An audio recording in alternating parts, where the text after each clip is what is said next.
Welcome back to JMC Live. We are covering across the world the future of sex education, arranged marriages as young as 10, 12 years old. And now I'm going to give you guys an alternative. As you guys know, Planned Parenthood teaches, safe sex, condoms, spermicide, morning after pills, offers abortions. There's an article out here where they did a study on abstinence. They took a group of kids that only were taught abstinence. Then there was another group of kids that was taught safe sex and only safe sex. Another group of kids was not taught anything at all, and another group of kids was taught a mixture of the two. Now, I want you guys to focus on here. They started this class, they learned their education, they got their condoms, they got their things. The kids that were in the classes that were being taught safe sex were already starting to experiment during class. Those that were abstinent, only 5% started in the beginning. And then when the class was finally done, those that were only taught abstinence, over 40 to 60% of the children were still sexually abstinent. Those that were taught nothing and those that were taught a mixture or taught only safe sex, they were the ones that experimented more and performed more sexual activities. Now, if this is an experiment that just happened and was reported as of this week, that abstinence works, why do we have to live in a world and teach self-control? Why is it wrong for me to tell your kid, stop having oral sex because oral sex is not a kiss?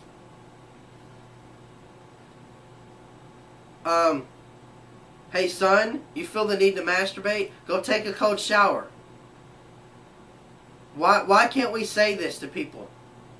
One of the problems is there's no dialogue, such as what I just said to you, between parents and the children. The parents do not want to communicate. It's just too taboo for too many people. If you're over the age of 35, depending on where you grew up, you will not tell your kids anything. And, some people are afraid to go to jail. Some people are afraid to do stuff. But if you tell your kid not to masturbate, you're not going to be considered a pedophile. If you catch your kid masturbating and you spank his butt, if you believe in spanking, and say you don't need to do that. You need to learn self-control. Because when you're a kid, that is when you learn self-control. If you learn to control your sexual urges when you're a kid,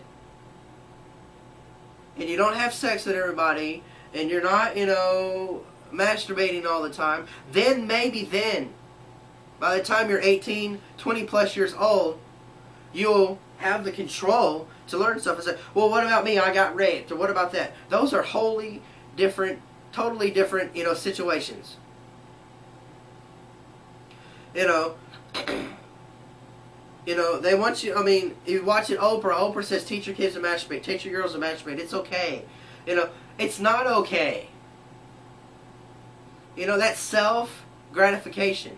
And if you're a Christian today, and you're listening to this show, you understand what I'm talking about. Because, sex was designed for marriage between a man and a woman.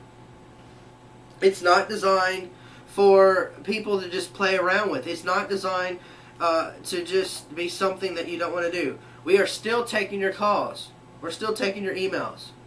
Brandon, you want to close out the other windows and check the email real quick? But I'm telling you guys today, that what do you think needs to be done? Besides stop, funding Planned Parenthood, what can you do?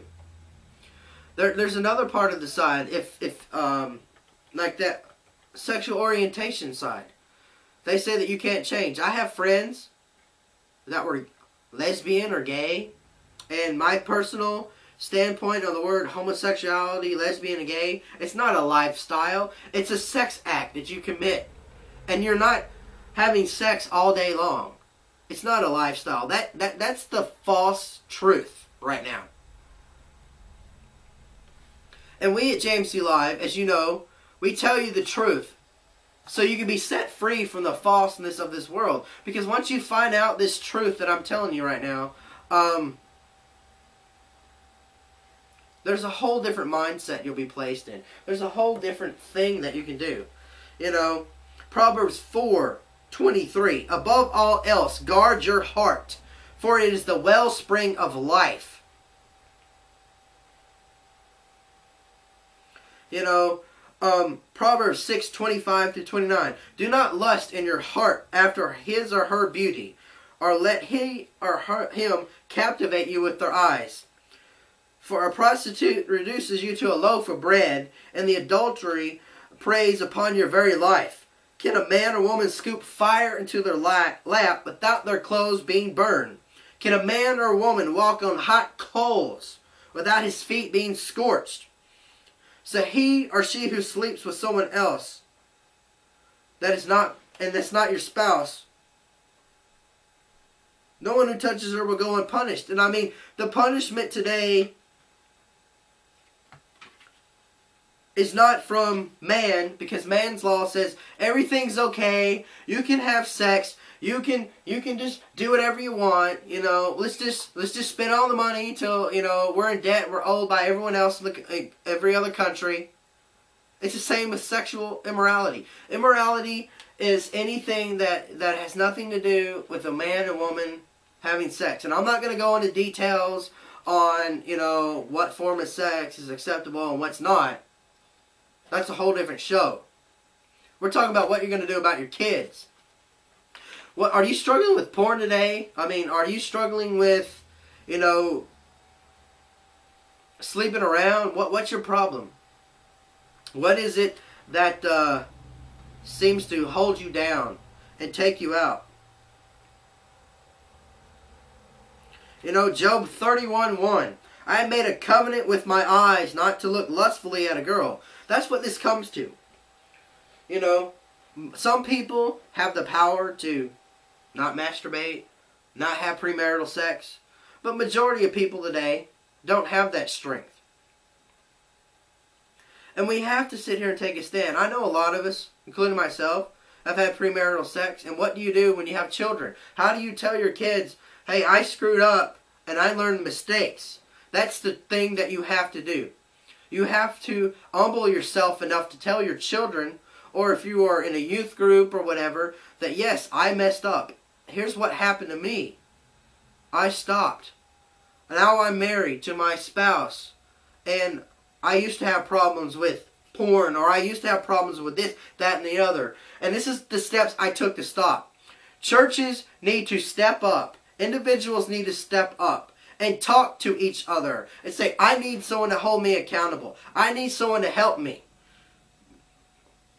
You can do it in the privacy of your own home. You can do it in your church. It's time for churches to step up. It's time to stop slapping homosexuals and lesbians and bisexuals and S&Ms and she-males and everything else and telling them, you are wrong, you're going to hell. We need to stop doing that. We need to let people come in. We need to teach them the truth. We will return with more truth after a break.